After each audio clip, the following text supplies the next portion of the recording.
அதை விட பியூட்டிஃபுல்லான விஷயம் தியானம் பண்றது. இதெல்லாம் சாத்தியப்படுத்துறதுக்கு தான் இந்த மாதிரி ஆடியோ வீடியோக்கள் நான் கொடுக்குறேன். 4வது ஒரு விஷயம் இருக்கு. இசையின் மூலம் நம்ம பிரபஞ்சத்தோட கனெக்ட் ஆக முடியும். சில மத குருமார்கள் பார்த்துருந்தீங்கன்னா அவங்க பேசும்போதோ அல்லது பாடும் போதோ அல்லது ஆடும் போதோ அவங்க கைகளை தட்டுவாங்க. சும்மா கையை தட்டுற மாதிரி இருக்கும். அது எதற்காக அப்படின்னு யோசிச்சிருக்கீங்களா? அது உங்களுடைய ஆறாவை இன்க்ரீஸ் பண்றது, உங்களை தூண்டி விடுவதற்கு. அப்பதான் நீங்க உற்சாகமா இருப்பீங்க.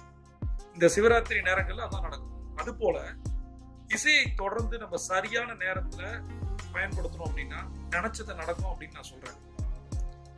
இந்த மியூசிக் வீடியோக்கள் பிளஸ் விஷுவலைசேஷன் டெக்னிக்ஸ் டூல்ஸ் எல்லாமே மினிமம் 2 நிமிஷத்துல இருந்து 6 நிமிஷம் வரைக்கும் பண்ணப்பட்டது. இதை தொடர்ந்து 10 வருடங்களா நான் பயன்படுத்திட்டு இருக்கேன். இதை நீங்க பயன்படுத்தணும். இதற்கான ப்ரொசீஜர் என்ன? நைட்டு